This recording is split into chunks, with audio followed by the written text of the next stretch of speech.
Bonjour les sportifs connectés, c'est Jérôme du blog montrecardiogps.fr. Je vous présente dans cette vidéo la Suunto Spartan Trainer Wrist HR.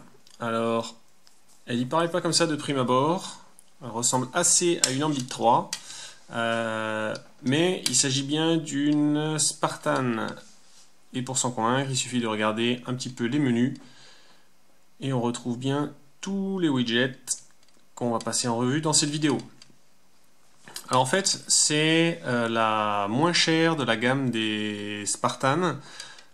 C'est-à-dire qu'en fait, on retrouve toute la partie logicielle des Suunto Spartan, sauf que c'est dans un package qui est moins cher.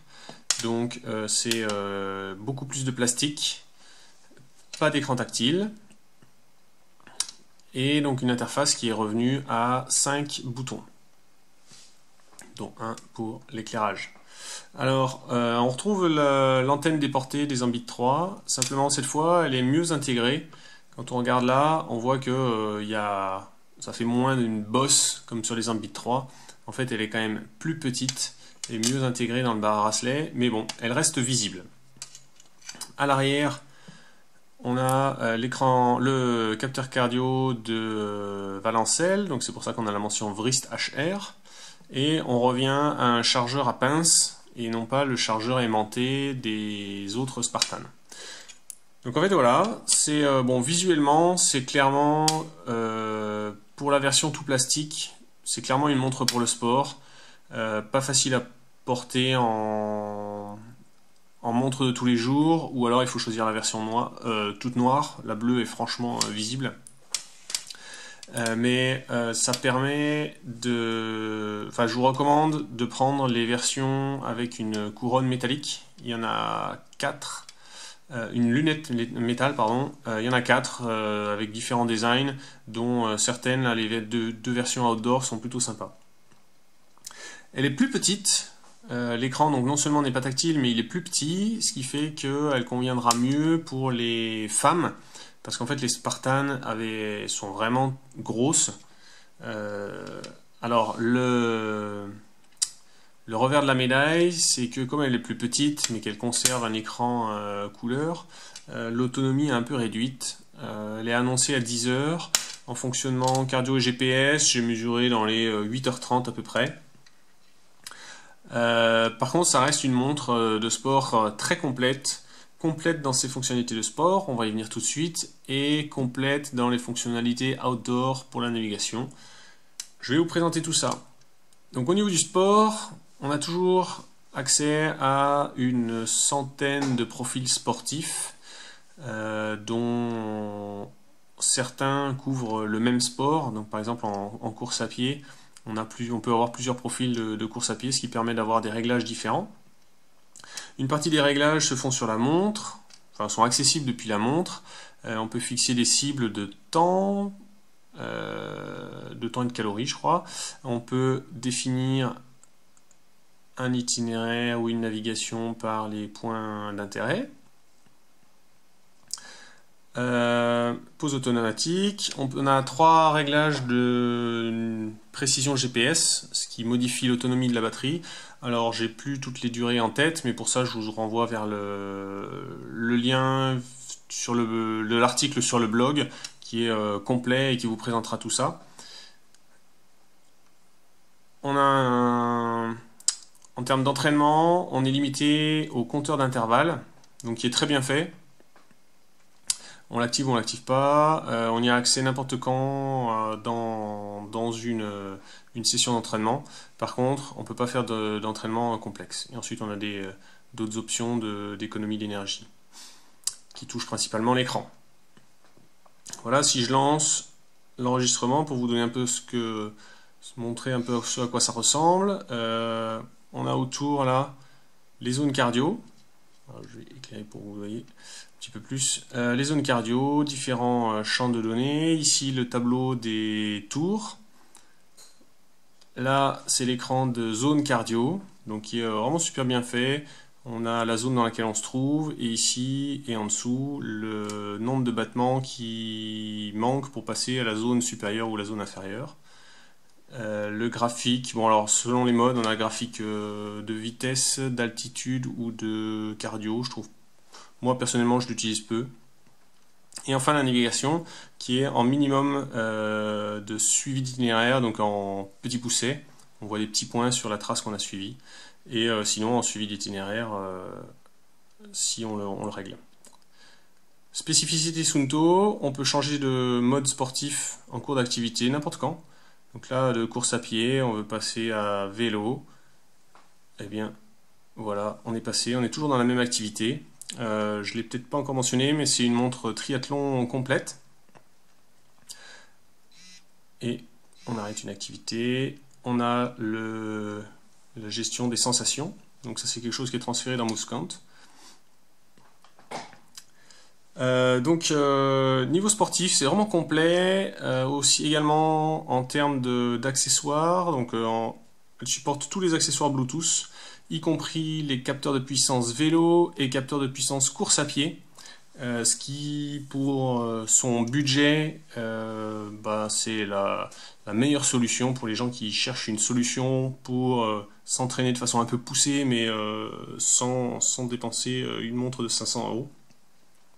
Ensuite, en termes de navigation, on a toutes les possibilités, points d'intérêt, tracés, traces, les coordonnées. Elle supporte une dizaine de systèmes de coordonnées différents, y compris le MGRS. On a l'historique, donc là le carnet d'entraînement, et au-dessus les paramètres. Le chrono et compte à rebours, et ensuite paramètres. En bas, on a le tracker d'activité. Alors, tracker d'activité, ça reste assez basique chez Suunto. Il y a assez peu de choses qui sont exploitables dans MoveCount. Ici, on a le nombre de pas, le cardio. Bon, alors j'ai enlevé la montre un petit peu là pour transférer des données et la recharger. Donc on a la fréquence cardiaque minimale qui est relevée pendant la nuit. Ici la dépense calorique par heure. Et puis de l'autre côté, on accède à un graphique sur une semaine. Si on continue de descendre, on a là un outil visuel qui permet de suivre un petit peu la charge d'entraînement. À droite, les entraînements programmés et à gauche, une déclinaison par sport.